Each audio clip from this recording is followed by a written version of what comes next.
السلام عليكم ورحمة الله وبركاته. أتمنى أن تكونوا بخير وعافية. صلوا على النبي المصطفى، اللهم صل وسلم على سيدنا محمد عدد ما كان وعدد ما يكون وعدد الحركات وعدد السكون.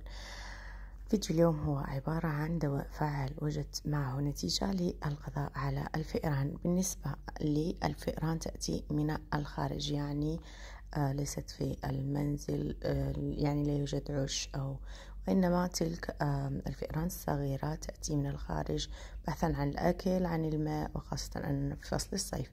هذا الدواء وجدته جد فعال وسريع، يعني جربته سابقا وهذه هي التجربة الثانية لي، فقلت لما لا أشاركه معكم وتدعون لي دعوة خير في هذه الأيام الحارة.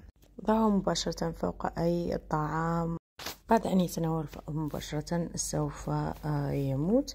هذا هو كل شيء بالنسبة للفيديو اليوم.